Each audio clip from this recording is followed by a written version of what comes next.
Very good evening, students. So this session, we'll be looking on to the process of technical writing. So when it comes to a successful writing in terms of a job, it's not just a product of inspiration, nor it's like a spoken word converted into print. It comes as a result of knowing how to structure information using both text and design to achieve the intended purpose and to ensure that the intended message is conveyed to the audience in a very proper way. Now, the best way to ensure that your writing has a proper form, so whether it can be the form of a memo or a user manual or an instruction manual, a proposal or a web page, right? So, in order to ensure that your writing will succeed, so it has to go through a proper approach. So when we talk about technical writing in particular, there is a set of approach, which involves few steps which comes under this topic called technical writing process. So talking about the different steps when it comes to research technical writing process. So it starts off with preparation, then it comes to research, organization, then it's writing, and it ends with revision. Now, what do we do in preparation stage? So in order for writing, your goal is to accomplish the following tasks. One is should establish your primary purpose of this particular document. So it should assess your audience or readers and the context of your document. It should determine the scope of your coverage and it should employ a proper medium. And how to establish establish a purpose. So in order to establish your purpose, the writer himself, he can ask a few questions. For example, who's the writer? Who will be the person who is reading this document? So will it be an individual or a group of people? How much does the audience know about this particular topic? How important is the topic to the audience? By asking a set of questions, we can come to a point of establishing what to write, right? Then a document without a proper scope, it's like spending endless hours of research, not knowing where you're going, right? So whenever you are writing a technical document, we should be very clear of your purpose and we should be very clear of your audience who is involved, right? In order, along with that, so this scope of your coverage should include informations like, for example, if it's like a construction, it should involve details like land, building cost, labor force, which is involved, the issues related to culture, transportation issues, and proximity of the suppliers. All this information should be taken into consideration, or in other words, every minute detail should be taken into consideration before before starting a particular document that is related to it. Now, selecting the medium, right? Even before writing a document, you should be uh, very much familiar with the appropriate medium that you are intending to use in order to communicate your message. So when it comes to professionals on any kind of job, so they come with very variety of range of options. Okay, from it can be emails, fax, video conferencing websites too. The traditional means like letters, memos, reports, and face-to-face meetings.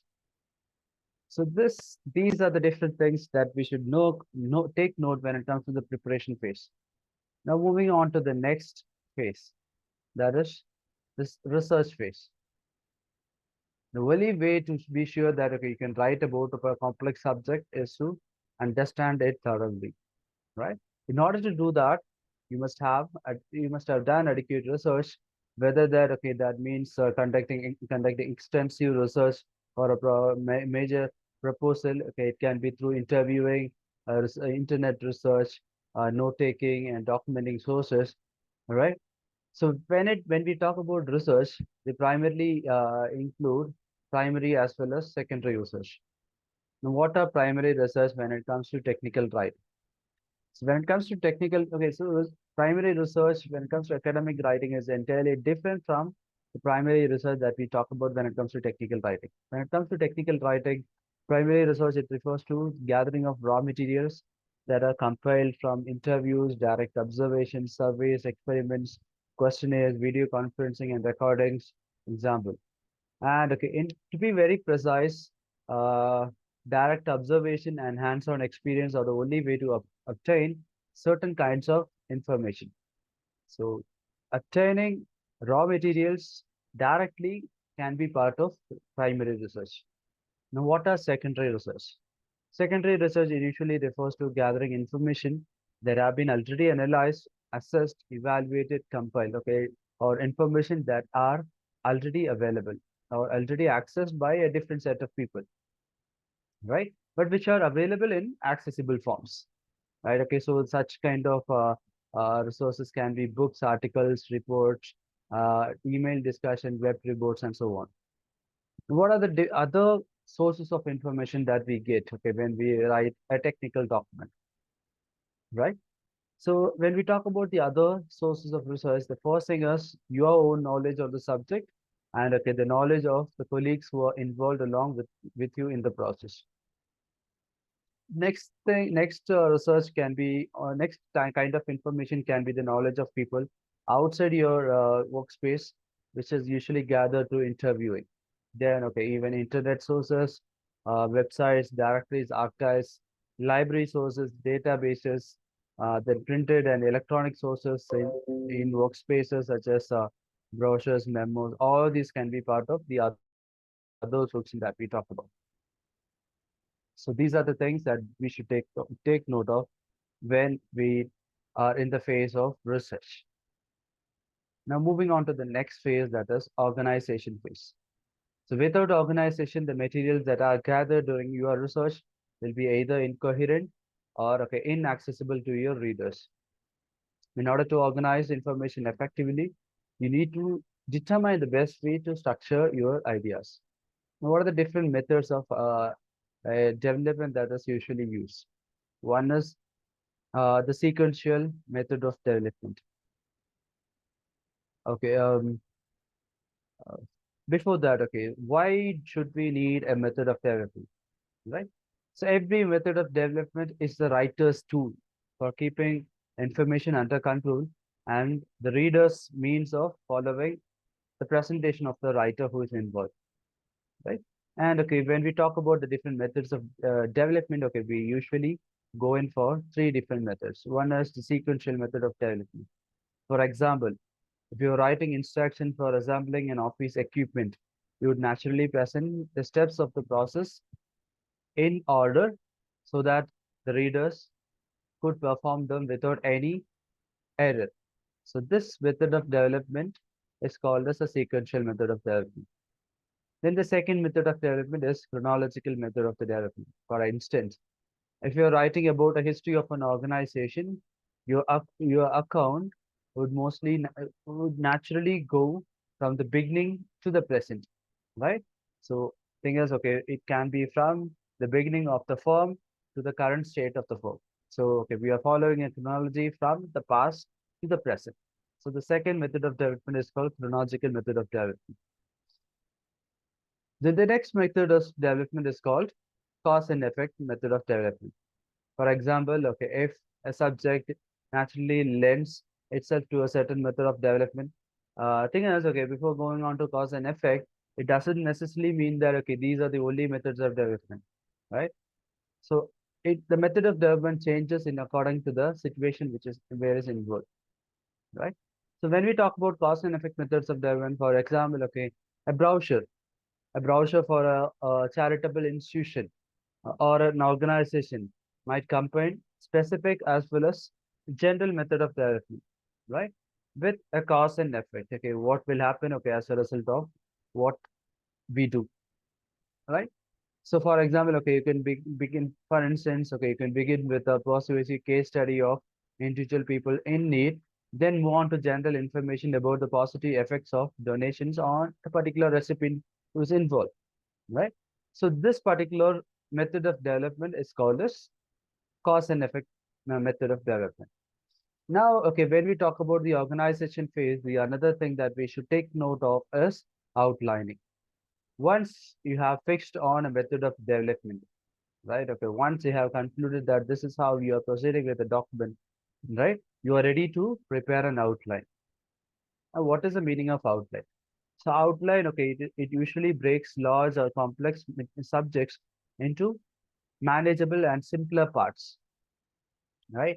Okay, it specifically helps to emphasize key points by placing them in positions of greater importance, right?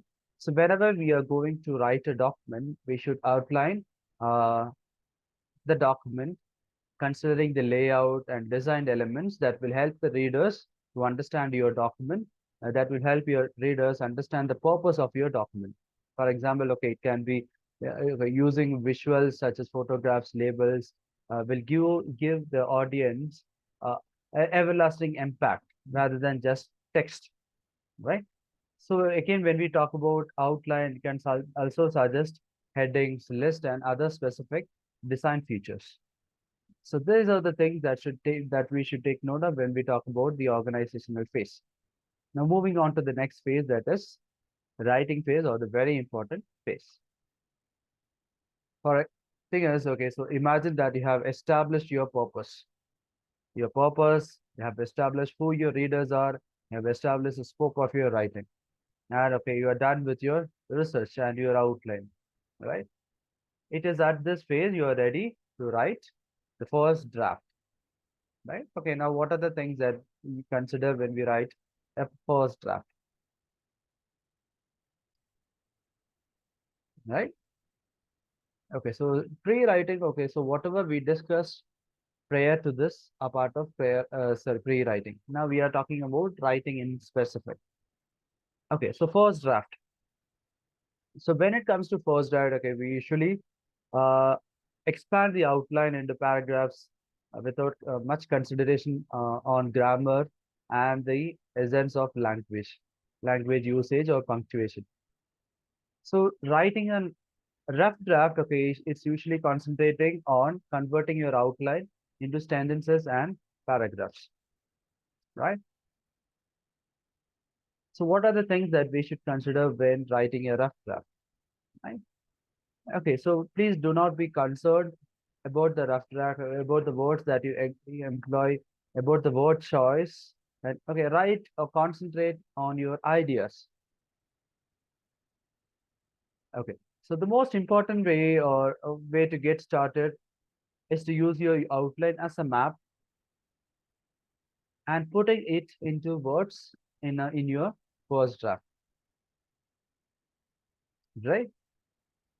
And okay, usually when it comes to any technical document writing, right? They prefer to write the introduction part last because okay, then okay, towards the last you will have a greater clarity or you'll be very precise on what is the body of the draft, right? Okay, why is it very important? Why is the introductory chapter very important? Because your opening will announce the subject and give the readers essential background information, such as the document's primary purpose.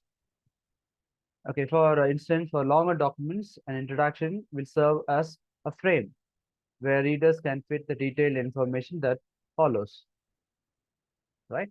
So they usually write the introductory part at the last, but they usually okay they usually write the introductory part at the last. Now, what is the thing, okay, that is found in the conclusion chapter, right? So conclusion is where they tie the main ideas together and empathetically make a most final significant point. The final point may recommend a course of action, make a prediction or a judgment, or at times summarize your main points.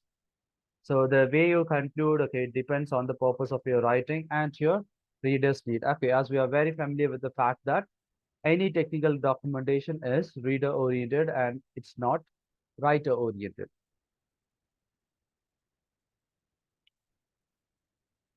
Okay, now we are done with writing. So we are done with multiple drafts. Okay, we started off with a rough draft. Okay, then we went on to multiple drafts.